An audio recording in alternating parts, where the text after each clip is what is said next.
കനത്ത ചൂടിലും ഇടുക്കി ഡാമിൽ കഴിഞ്ഞ വർഷത്തേക്കാൾ 5 അടി ജലനിരപ്പ് കൂടുതൽ. ഇത് ആശ്വാസകരമെന്ന് KSEB അധികൃതർ. ഹൈറേഞ്ച് മേഖലയിൽ വേനൽ കടുക്കുമ്പോഴും കഴിഞ്ഞ വർഷത്തെ അപേക്ഷിച്ച് 5 അടി ജലം കൂടുതലാണ്. ഡാമിലെ നിലവിലെ ജലനിരപ്പ് 2336.84 അടിയാണ്. കഴിഞ്ഞ വർഷം ഇതേ സമയം 2331.92 അടിയായിരുന്നു ജലനിരപ്പ്. ഹൈറേഞ്ച് മേഖലയിൽ വേനൽ കടുക്കുമ്പോഴും കഴിഞ്ഞ വർഷത്തെ അപേക്ഷിച്ച് 5 അടി ജലം കൂടുതലാണ്. ഡാമിലെ ഇന്നത്തെ ജലനിരപ്പ് 2336.84 അടിയാണ്. കഴിഞ്ഞ വർഷം ഇതേ സമയം 2331.92 അടിയായിരുന്നു ജലനിരപ്പ്.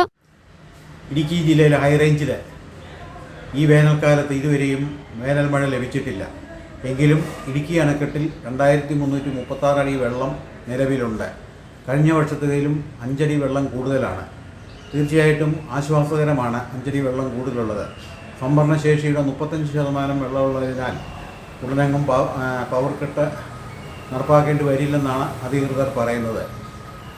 കാച്ച്മെന്റ് ഏരിയയിൽ മഴ ലഭിച്ചാൽ കൂടുതൽ വെള്ളം ലഭിക്കുമെന്നും. വേനൽ കടുക്കുമ്പോഴും കഴിഞ്ഞ വർഷത്തെ അപേക്ഷിച്ച് ഡാമിൽ 5 അടി വെള്ളം കൂടുതൽ ഉള്ളത് ആശ്വാസകരമാണ്. സംഭരണശേഷിയുടെ 35% വെള്ളമാണ് ഇപ്പോൾ ഇടുക്കി ചെറുതോണി ഡാമുകളിലുള്ളത്. ഇടുക്കി ഡാമിന്റെ സമീപ പ്രദേശങ്ങളിൽ മഴ ലഭിച്ചുവെങ്കിലും ഡാമിന്റെ പരിസര പ്രദേശങ്ങളിൽ ഇതുവരെ മഴ ലഭിച്ചിട്ടില്ല.